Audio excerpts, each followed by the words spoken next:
Good morning. कल का जो अपना वीडियो था विश्व जनजाति, पिछले 2-3 वीडियो से अपना चल रहा है। कल का अपना जो वीडियो था वो ने विश्व जनजाति में भारत की 2 जनजातियां भील और गोंड, इन 2 जनजातियों का अध्ययन करना था, जिसमें भील जनजाति अपना चल रहा था। भील जनजाति के अंतर्गत कल आपको भील जनजाति का सामान्य परिचय, भील जनजाति की उत्पत्ति, भील जनजाति की शारीरिक संरचना, भील जनजाति का आर्थिक जीवन और आर्थिक जीवन के अंतर्गत आखेट संबंधी जो बिंदु था वो अपना कल हो गया था। आज अपन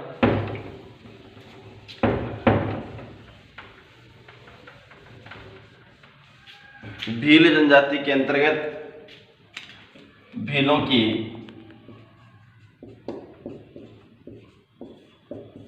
भोजन व्यवस्था का अध्ययन करेंगे। देखिए, मुख्यतः भील जनजाति का प्रमुख जो भोजन है, प्रमुख जो खाद्यान्न अपन कह सकते हैं, वह प्रमुख खाद्यान्न क्या है? मक्का। मुख्यतः भील जनजाति के परिवार में जब कोई उत्सव होता है, कोई आयोजन होता है, तो मुख्यतः लापसी और चोखा, चोखा का मतलब क्या होता है? भील में चावल। तो लापसी और चोखा यानी चावल भील जनजाति के अंतर्गत बनाए जाते हैं। मुख्यतः भील जनजाति के प्रत्येक परिवार के अंतर्गत राबड़ी जरूर बनाई जाती है। ये भील जनजाति के प्रत्येक परिवार की विशेषता है। शुरू में हमने देखा था वही भील जनजाति के लोग कुशल आखेटक होते हैं, जानवरों का, पक्षियों का इनका शिकार भी करते हैं। तो मुख्यतः भील जनजाति के लोग इस दृष्टिकोण से मांसाहारी भी होते हैं, अर्थात ये लोग वहां पाए जाने वाले जीव जंतुओं का भक्षण करके उन्हें खाते हैं। मुख्यतः भील जनजाति के लोग गेहूं, चना, मक्का आदि सबका सेवन करते हैं और ये लोग शराब का सेवन भी करते हैं। मुख्यतः भील जनजाति के लोगों के द्वारा महुआ निर्मित शराब का सेवन किया जाता है। महुआ का एक वृक्ष होता है, पेड़ होता है, उससे ये शुद्ध शराब का निर्माण करते हैं। ये इनकी भोजन व्यवस्था। फिर से देख लो, भील जनजाति की भोजन व्यवस्था के अंतर्गत मुख्यतः भील जनजाति का प्रमुख खाद्यान्न मक्का होता है। मुख्यतः भील परिवार में कोई उत्सव होता है, कोई आयोजन होता है, कोई कार्यक्रम होता है, तो लापसी और चोखा, भील चावलों को चोखा बोलते हैं, तो लापसी और चोखा प्रत्येक परिवार के अंतर्गत बनाया जाता है आयोजन में, उत्सव में। भील जनजाति के लोग मांसाहारी भी होते हैं, जीव जंतुओं का, जानवरों का शिकार करते हैं, उनका भक्षण भी करते हैं, उनको भी खाते हैं। प्रत्येक परिवार के द्वारा राबड़ी जरूर बनाई जाती है। भील जनजाति के लोग महुआ निर्मित शराब का सेवन भी करते हैं। ये मुख्यतः भील जनजाति के भोजन की व्यवस्था। नेक्स्ट आता है भील जनजाति के वस्त्रों में। देखिए, मुख्यतः भील जनजाति का जो पुरुष वर्ग है वह वस्त्रों में धोती कुर्ता और साफा पहनता है। वर्तमान में जो लोग युवा वर्ग है भील जनजाति का, वह वर्तमान संस्कृति सभ्यता के अनुसार जो भी पैंट शर्ट वगैरह है वो भी धारण करता है।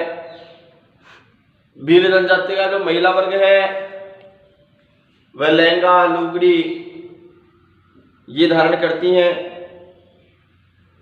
इसके अतिरिक्त भील जनजाति की जो महिलाएं हैं वो आभूषण भी धारण करती हैं। आभूषण मुख्यतः चांदी के भी होते हैं, पीतल के भी होते हैं, निकिल के भी होते हैं। इस प्रकार के आभूषण ये लोग धारण करते हैं।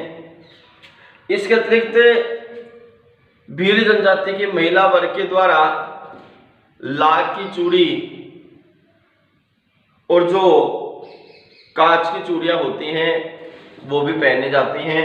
ये इनके वस्त्र आभूषण के अंतर्गत। तो वस्त्र आभूषण में 3-4 बातें केवल। ये भील जनजाति का जो पुरुष वर्ग है, यह पुरुष वर्ग धोती, कुर्ता और साफा पहनता है। भील जनजाति का जो युवा वर्ग है वह वर्तमान सभ्यता संस्कृति के अनुसार वस्त्र धारण करता है। भील जनजाति का जो महिला वर्ग है वो लहंगा, लुगड़ी वगैरह ये जो है वो धारण करती है। महिला वर्ग निकिल, पीतल और चांदी से निर्मित आभूषण, लाख और कांच की चूड़ियां भी पहनती हैं। ये मुख्यतः भील जनजाति के वस्त्रों के अंतर्गत। नेक्स्ट आता है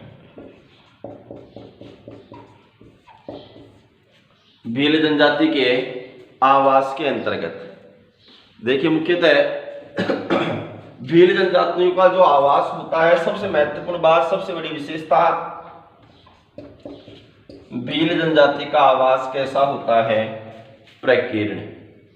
प्रकीर्ण आवास का मतलब होता है बिखरे हुए अधिवास। बिखरे हुए अधिवास क्या? अधिक क्षेत्रफल में कम जनसंख्या का निवसन, यह प्रकीर्ण अधिवास की महत्वपूर्ण विशेषता होती है। मुख्यतः भील जनजाति का जो आवास होता है वह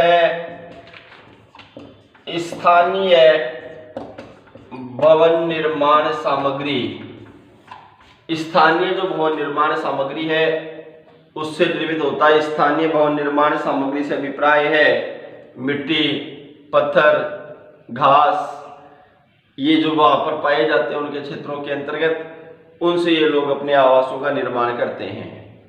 मुख्यतः भील जनजाति के लोग, भीलों का जो छोटा गांव होता है उसे कहा जाता है क्या? फला। और जो बड़ा गांव होता है उसे कहा जाता है क्या? पाल। भील जनजाति के लोग छोटे गांवों को फला और बड़े गांव को क्या कहते हैं? पाल कहते हैं। मुख्यतः इनकी झोपड़ियों में, यानी भील जनजाति के जो आवास होते हैं उन आवासों में भंडारण और पशुओं को रखने के जो स्थान है वो भी होता है। पशुओं को रखने के लिए जो स्थान सुनिश्चित होता है उसे ये लोग स्थानीय भाषा में बाड़ा कहते हैं। ये मुख्यतः भील जनजाति के आवासों के बारे में। तो भील जनजाति का आवास एक बार फिर से देख लीजिए। भील जनजाति के जो आवास है वो कैसे होते हैं? प्रकीर्ण। प्रकीर्ण यानी बिखरे हुए। भील जनजाति के लोग अपने आवासों का निर्माण स्थानीय भवन निर्माण सामग्री, स्थानीय भवन निर्माण सामग्री का मतलब है जिन पहाड़ी व वन्य क्षेत्रों में ये लोग निवास करते हैं वहां पाए जाने वाले पत्थर, मिट्टी, घास फूस आदि से भील जनजाति के लोग अपने आवासों का निर्माण करते हैं। भील जनजाति जो छोटा गांव जहां पर कम भील जनजाति के लोग रहते हैं उस छोटे गांव को फला और बड़े गांव को पाल कहते हैं। भील जनजाति के आवासों के अंतर्गत एक महत्वपूर्ण विशेषता यह भी होती है कि भील जनजाति के प्रत्येक आवास में भंडारण और पशुओं के लिए स्थान सुनिश्चित होता है। भील जनजाति के लोग पशुओं को जिस सुनिश्चित स्थान पर रखते हैं उसे ये लोग बाड़ा कहते हैं स्थानीय भाषा के अंतर्गत। कोई दिक्कत? यह मुख्यतः भील जनजाति के आवास के बारे में। नेक्स्ट आता है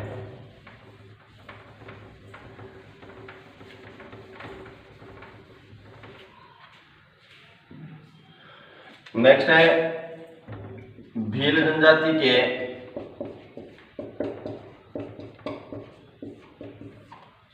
औजार व बर्तन के बारे में। देखिए मुख्यतः भील जनजाति के प्रत्येक परिवार में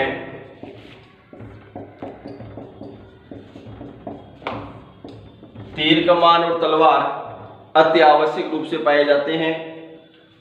मुख्यतः 2 प्रकार के बाण भील जनजाति के लोगों के पास होते हैं। एक बाण को ये बोलते हैं हरियो और दूसरी बाण का नाम है रोबदो। यानी हरियो और रोबदो, ये दो प्रकार के बाण इनके पास में होते हैं। ये लोग जीव जंतुओं को पकड़ते हैं, जिसमें पक्षियों को पकड़ने का कार्य भी इन लोगों के द्वारा किया जाता है। पक्षियों को पकड़ने के लिए एक विशेष प्रकार का फंदा इनके पास में होता है, जिसे ये लोग फटकिया बोलते हैं। पक्षियों को पकड़ने के लिए जो विशेष प्रकार का फंदा होता है उसे क्या कहते हैं? फटकिया कहते हैं। भील जनजाति के लोगों के जो बर्तन होते हैं, ये बर्तन मुख्यतः किससे बने हुए होते हैं? मिट्टी से बने हुए होते हैं। इसके अतिरिक्त भील परिवार में, प्रत्येक भील परिवार में एक तो, क्योंकि इनका प्रमुख खाद्यान्न क्या होता है? मक्का, तो एक तो मक्का पीसने की चक्की और एक बांस से निर्मित पालना, ये प्रत्येक परिवार के अंतर्गत पाया जाता है। ये इनके औजार व बर्तन के अंतर्गत। मुख्यतः भील जनजाति के औजार और बर्तन के बारे में एक बार फिर से देख लो कि भील जनजाति के प्रत्येक परिवार के अंतर्गत तीर कमान और तलवार, दो प्रकार के बाण प्रमुख होते हैं, हरियो और रोबदो। भील जनजाति में पक्षियों को पकड़ने के लिए एक विशेष प्रकार का फंदा होता है, जिसे ये लोग फटकिया कहते हैं। भील जनजाति के परिवार में जो बर्तन बनाए जाते हैं वो मिट्टी से निर्मित होते हैं। मक्का पीसने की एक चक्की और बांस निर्मित पालना, यह भील जनजाति के प्रत्येक परिवार के अंतर्गत देखने को मिलता है। यह मुख्यतः भील जनजाति के औजार व बर्तन के बारे में। आगे देखते हैं अपन भील जनजाति का सामाजिक जीवन। नेक्स्ट आता है फिर अपना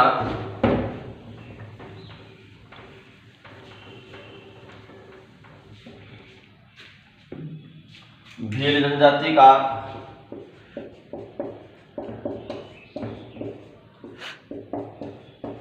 सामाजिक जीवन। यहां पर एक बात आप विशेष ध्यान रखिएगा, सामाजिक जीवन में पर कुछ महत्वपूर्ण बिंदु देखेंगे। कारण क्योंकि आपकी बुक में 12वां लेसन, सॉरी ये दूसरा लेसन अपना जो चल रहा है वो, और एक 25वां लेसन है उसमें भील जनजाति है। तो भील जनजाति अपन पढ़ेंगे, उसमें तो भी सामाजिक जीवन का अध्ययन करेंगे और यहाँ भी सामाजिक अध्ययन करेंगे सामाजिक जीवन का। तो यहाँ पर मुख्य बातें और शेष बची हुई बातें हैं वो अपने 25वें लेसन में, जिसे दोनों मिला करके भील जनजाति का सामाजिक जीवन एक अपना बड़ा आंसर अपने को मिल जाएगा। देखते हैं सामाजिक जीवन। देखिए सबसे पहली बात, भील जनजाति का जो परिवार होता है वो कैसा होता है? पितृसत्तात्मक होता है। दूसरा, भील जनजाति में